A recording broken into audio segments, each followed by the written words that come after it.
You raise a child with every piece of your heart, sacrificing everything, only for him to one day look at you in front of strangers and pretend you're someone else.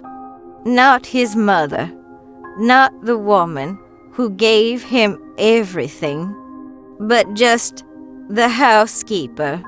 That moment broke me in ways I still struggle to explain. This is my story. My name is Helen. I never thought my life would turn out this way.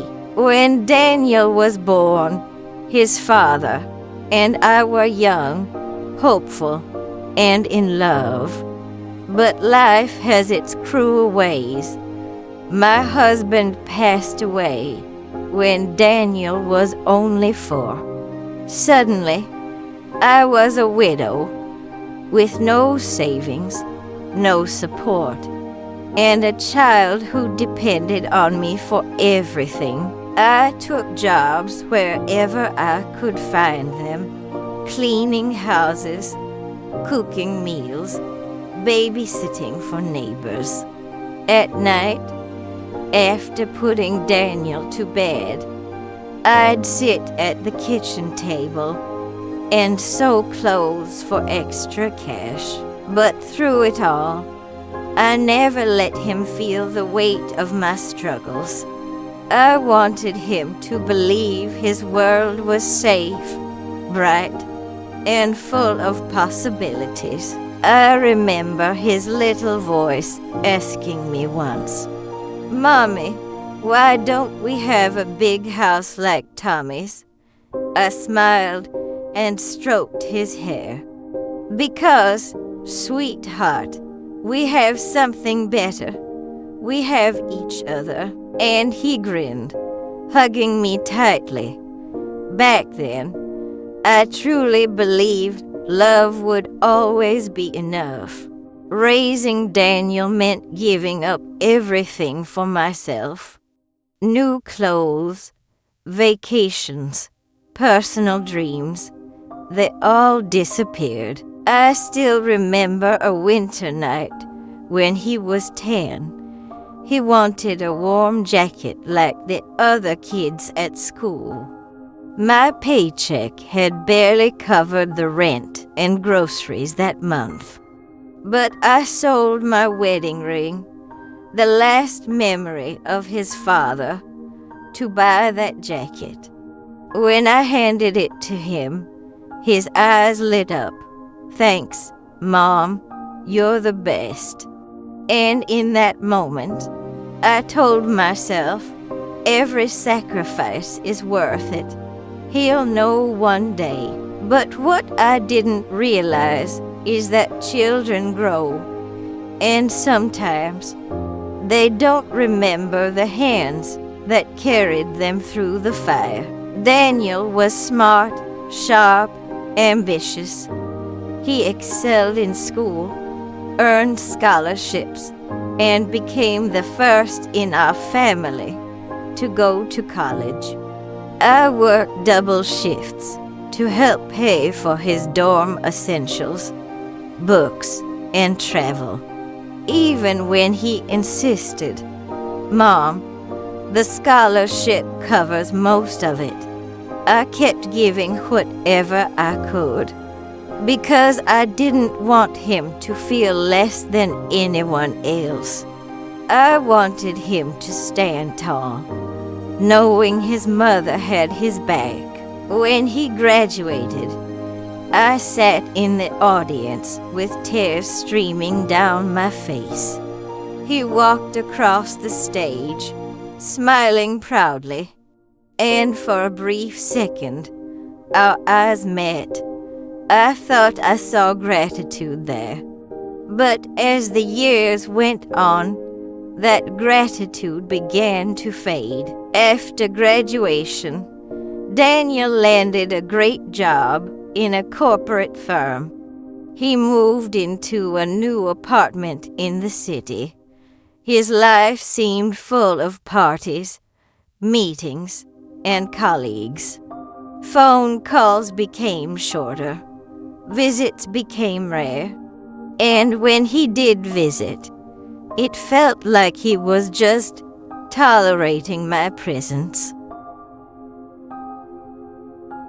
Daniel, I once asked gently, "Do you still need me to drop by with food sometimes?" He chuckled lightly, avoiding my eyes. "No, Mom, I'm not a kid anymore. I've got it covered." That night, I lay awake, staring at the ceiling, realizing my son was slowly slipping away from me. One afternoon, Daniel called. His voice was unusually brisk. "Mom, listen, my boss is visiting town. We're having dinner at this fancy restaurant. Why don't you stop by for a bit?" My heart leapt. Maybe this was it. Maybe he wanted to show his boss the mother who raised him. I spent hours preparing. I wore my nicest dress, the one I saved for weddings.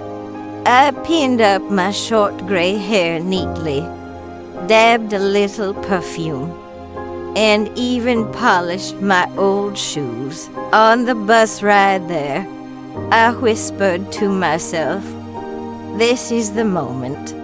He'll finally be proud to introduce me as his mother." The restaurant was dazzling. Chandeliers, polished floors, people dressed in expensive suits. I felt small, out of place, but I walked in with courage. I spotted Daniel standing with a tall man in a suit, his boss. As I approached, Daniel's smile wavered just slightly. "Daniel," I greeted warmly.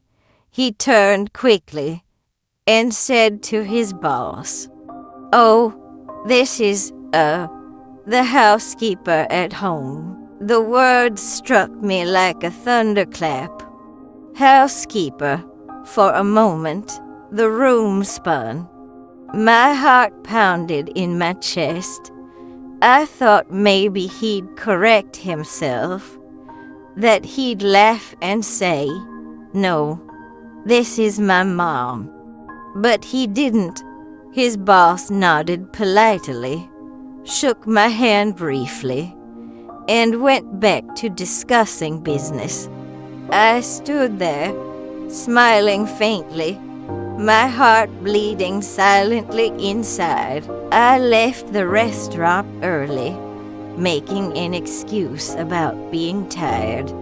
On the bus home, I stared out the window as tears slid down my cheeks. I remember the nights I stayed up when he was sick, the lunches I packed, the times I went without food so he could eat. And now, I was just the housekeeper. When I reached home, I sat on the couch, clutching an old photo album.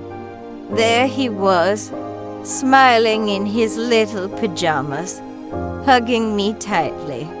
And I whispered through my tears, "Was I only ever just the housekeeper to you, my son?" The next day, Daniel came by. He acted casual, as if nothing had happened. But I couldn't hold it in. "Daniel," I said softly, "why did you introduce me as your housekeeper?" He froze, then sighed. "Mom, you wouldn't understand. My boss comes from a wealthy family. If I said you were, you know, just a single mom who worked odd jobs, it would have made me look small." "Small," I repeated, my voice shaking. "Daniel, do you know what makes you small? It's not me. It's the shame you carry for the very person who gave you everything." His face turned pale. For once, he had no answer. That night, I sat alone with the silence of my small home. I realized something important. Parenthood is not always rewarded. Sometimes it's erased, but no careless word can erase who I am. I am not a housekeeper. I am a mother. And even if the world never knows it, my sacrifices, my love, my sleepless nights, they are real. They mattered. To every parent listening, your children may forget. They may hide you, deny you, even feel ashamed of you. But your worth is not tied to their recognition. Your worth is in your love, your sacrifices, and the life you built for them. You are not invisible. You are not less. You are enough.